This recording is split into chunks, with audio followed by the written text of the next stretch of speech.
कुणी म्हणायचं रावेर लोकसभा मतदारसंघात बारामतीप्रमाणेच ननंद विरुद्ध भावजय सामना होणार, तर काही राजकीय जाणकार म्हणत होते रावेरमध्ये यंदा सून विरुद्ध सासरे अशी लढत होणार। पण या लढतीत नंदेनेही माघार घेतली आणि सासऱ्यांनी सुद्धा।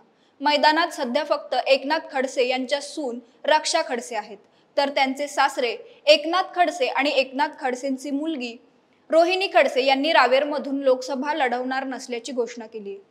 त्यामुळेच रावेरची रंगतदार लढत थोडीशी फिक्की झाली आहे, कारण महायुतीच्या उमेदवार रक्षा खडसे यांच्या विरोधात अद्याप महाविकास आघाडीला उमेदवारच सापडलेला नाहीये। त्यामुळे अनेक प्रश्न निर्माण झाले आहेत। एकनाथ खडसेंनी आणि रोहिणी खडसेंनी निवडणूक लढवण्यास का नकार दिला? या दोघांनी नकार दिल्यामुळे महाविकास आघाडीकडून कोणाला उमेदवारी दिली जाईल? रावेरमधून विजयाची हॅट्रिक करण्यासाठी सज्ज असलेल्या रक्षा खडसेंना महाविकास आघाडी आव्हान देऊ शकेल का? या सर्व प्रश्नांची उत्तरे शोधण्याचा आज आपण प्रयत्न करूया। नमस्कार, मी अवंती भोयर आणि कॅमेऱ्यावर आहेत योगेश कुंभार। रावेर लोकसभा मतदारसंघात कुणाची ताकद किती हे जाणून घेण्यासाठी आधी आपण रावेर लोकसभा मतदारसंघात येणाऱ्या विधानसभा मतदारसंघाचे पक्षीय बलाबल किती हे जाणून घेऊया। रावेर लोकसभा मतदारसंघात जळगाव मधील चोपडा, रावेर, भुसावळ, जामनेर आणि मुक्ताईनगर या 5 तर बुलढाण्यातील मलकापूर या एका विधानसभा मतदारसंघाचा समावेश आहे। यातील चोपडा विधानसभा मतदारसंघातून लताबाई सोनवणे तर मुक्ताईनगर विधानसभा मतदारसंघातून चंद्रकांत पाटील हे एकनाथ शिंदे यांच्या नेतृत्वाखालील शिवसेनेचे आमदार आहेत।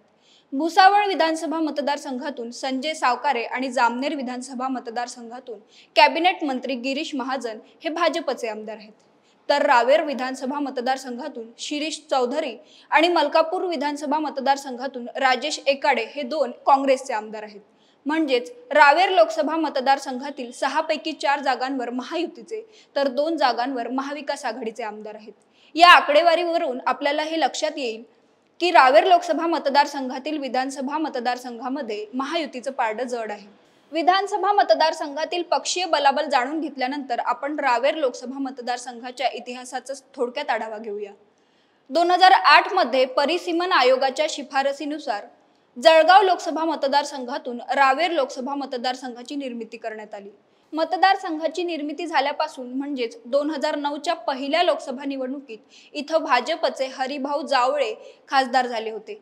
त्यानंतर 2014 आणि 2019च्या लोकसभा निवडणुकीत या मतदारसंघातून रक्षा खडसे खासदार झाल्या। त्यानंतर आता 2024ला सुद्धा भाजपनं त्यांना तिसऱ्यांदा तिकीट दिले। त्यामुळे त्यांच्याकडे जळगाव लोकसभा मतदारसंघात विजयाची हॅट्रिक करण्याची संधी चालून आली आहे।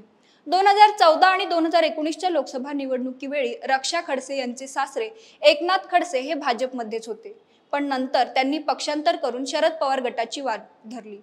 त्यामुळे या लोकसभा निवडणुकीत शरद पवार भाजपचा हा अभेद्य असा किल्ला भेदण्यासाठी एकनाथ खडसेंना उमेदवार करतील अशी शक्यता होती। खडसेंनी सुद्धा पवारांनी सांगितलं तर आपण रावेर लोकसभा मतदारसंघातून निवडणूक लढवू असं वक्तव्य केलं होतं, पण आजारपणाचं कारण पुढे करत त्यांनी आता निवडणूक लढवण्यास नकार दिलाय। तर रोहिणी खडसेंनी आधीच आपण निवडणूक लढवणार नसल्याची घोषणा केली होती।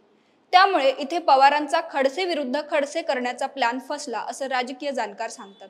भाजपकडून रावेर लोकसभा मतदारसंघाची उमेदवारी रक्षा खडसेंना जाहीर होऊन जवळपास 2 आठवडे झाले आहेत, पण महाविकास आघाडीकडून अद्याप उमेदवारी जाहीर झालेली नाही। रावेर लोकसभा मतदारसंघातून पारंपरिकरित्या राष्ट्रवादी काँग्रेस निवडणूक लढवत आली आहे। त्यामुळे महाविकास आघाडीच्या जागा वाटपात हा मतदारसंघ राष्ट्रवादी शरदचंद्र पवार गटाकडे जाईल अशी शक्यता वर्तवली जात आहे, पण शरद पवार गटाला अद्याप इथून उमेदवार मिळालेला नाही। 2019च्या लोकसभा निवडणुकीत रावेर लोकसभा मतदारसंघातून काँग्रेसचे उल्हास पाटील यांना उमेदवारी देण्यात आली होती, पण रक्षा खडसेंनी त्यांचा 3,35,000 मतांनी पराभव केला होता। आज घडीला उल्हास पाटील हे भाजपमध्ये आहेत। 2014च्या लोकसभा निवडणुकीत सुद्धा रक्षा खडसेंचा 3 लाखांहून अधिक मताधिक्याने विजय झाला होता। त्यामुळे रक्षा खडसेंना आव्हान देण्यासाठी महाविकास आघाडीकडे उमेदवारच नाहीये असं चित्र सध्या या मतदारसंघात तयार झाले। तुम्हाला काय वाटतं? रावेर लोकसभा मतदारसंघात रक्षा खडसेंच्या विरोधात महाविकास आघाडी तुल्यबळ उमेदवार देऊ शकेल का? तुमचं मत कमेंट करून आम्हाला नक्की कळवा आणि महा MTBच्या YouTube चॅनलला सबस्क्राइब करा। धन्यवाद।